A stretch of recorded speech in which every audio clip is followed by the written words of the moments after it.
அனைவருக்கும் வணக்கம். நமது மத்திய மாநில அரசுகள் படித்த இளைஞர்களை குறிவைத்து அவர்களுக்கு சுயமாக தொழில் துவங்குவதற்கும் சிறு குறு தொழில்கள் ஆரம்பித்து நாட்டில் வேலைவாய்ப்பை பெருக்குவதற்கு உதவியாக ஆதரவளித்து பல நலத்திட்டங்களை அறிவித்திருக்கிறது. மட்டுமல்ல, பல சப்சிடி கடன்களையும் அவர்கள் அளிக்கிறார்கள். ஆனால் இது பல இளைஞர்களுக்கு தெரியாது என்பதுதான் உண்மை.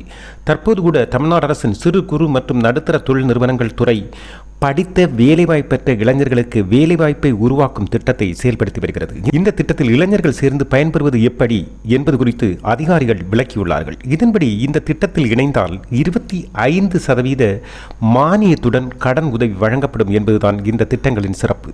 நமது ஊரில் படித்து முடித்து வேலை தேடும் பலருக்கு அரசின் பல்வேறு வாய்ப்புகள் பற்றி அறிவதில்லை என்பதுதான் உண்மை. வேலை எதுவும் தெரியாவிட்டாலும் வேலைக்கான பயிற்சி அளித்து கடன் உதவி தந்து முன்னேற அரசு பல்வேறு நடவடிக்கை எடுத்து வருகிறது என்பதுதான் உண்மை. அதை நாம் அறிந்து அதில் ஈடுபட வேண்டும் என்பதுதான், ஆர்வம் காட்ட வேண்டும் என்பதுதான் நமக்கு உள்ள பங்கு. அதேபோல தொழில்களை தொடங்கி முன்னேற விரும்புவோருக்கு அரசு பல்வேறு மானியங்களையும் வழிகாட்டுதல்களையும் வழங்கி வருகிறது என்பதும் குறிப்பிடத்தக்கது. சிறு குறு தொழில் நிறுவனங்கள் அதிகமானால் மட்டுமே நாட்டில் வேலைவாய்ப்பும் தொழில் வளர்ச்சியும் பணப்புழக்கமும் அதிகரிக்கும் என்பதால் அரசு இந்த விவகாரத்தில் அதிக அக்கறை காட்டுகிறது.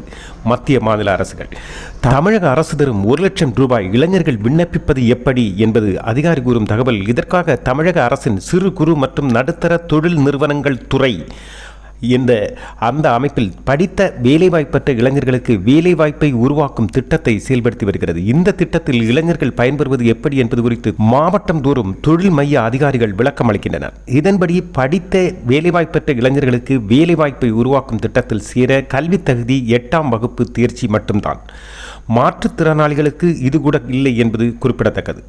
பொது பிரிவினர் 18 முதல் 45 வயதிற்குள்ளும், சிறப்பு பிரிவினர் 18 முதல் 55 வயது வரையிலும் உள்ளவர்கள் விண்ணப்பிக்கலாம் என்றும் கூறப்படுகிறது. இந்த திட்டத்தில் அந்தந்த மாவட்டங்களில் 3 ஆண்டுகள் வசிப்பவராக இருத்தல் வேண்டும்.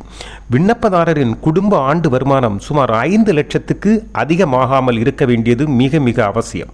இந்த திட்டத்தின்படி கடன் வழங்கப்படும். வியாபாரம் செய்ய அரசு கடன் தருகிறது. கடன் தொடர்பான திட்ட மதிப்பு அதிகபட்சமாக 15 லட்சம் வரை இருக்கலாம் என்று சொல்கிறார்கள்.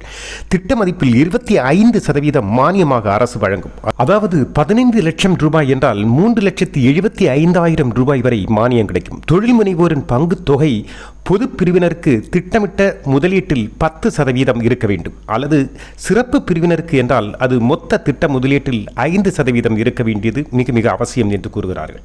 பெண்கள், பழங்குடியினர், பட்டியலின பழங்குடியினர், பிற்படுத்தப்பட்டோர், மிகவும் பிற்படுத்தப்பட்டோர், சிறுபான்மையினர், முன்னாள் இராணுவத்தினர், மாற்றுத்திறன் படைத்தோர் மற்றும் திருநங்கையினர் ஆகியோர்தான் சிறப்பு. இணையதளத்தில் பதிவேற்றம் செய்யப்பட வேண்டிய ஆவணங்களின் விவரம்: பாஸ்போர்ட் அளவு புகைப்படம், ration card, smart card, Aadhaar அட்டை, பள்ளி கல்லூரி இறுதி மாற்றுச் சான்றிதழ், கல்வி தகுதி குறித்த மதிப்பெண் பட்டியல், சாதி சான்றிதழ், தேவையான மூலப்பொருட்களின் உத்தேச விலை பட்டியல், GST எண்ணுடன் குறிப்பிடப்பட்டிருக்க வேண்டும். தொழில் திட்ட அறிவிக்கை, நீங்கள் என்ன தொழில் செய்ய போகிறீர்கள், உங்களுடைய திட்டம் என்ன என்பதை பற்றிய விரிவான விளக்கமான அறிக்கை, உறுதிமொழி பத்திரம், 20 ரூபாய்க்கான முத்திரை தாளில் தட்டச்சு செய்யப்பட்ட ரோட்டரி கிளப்பின் கையொப்பம் பெற்றிருக்க வேண்டும். முன்னாள் இராணுவத்தினர் மற்றும் மாற்றுத்திறனாளிகள் அதற்கான சான்றிதழ்களும் இணைக்கப்பட்டிருக்க வேண்டும். மேலும் விவரங்களுக்கு பொது மேலாளர், மாவட்ட தொழில் மையம், தொழிற்பேட்டை என்ற அந்தந்த மாவட்டங்களில் உள்ள தொழிற்பேட்டையில் சென்று இதை பற்றி விசாரிக்கவோ நேரடியில் விண்ணப்பம் அளிக்கவோ செய்யலாம்.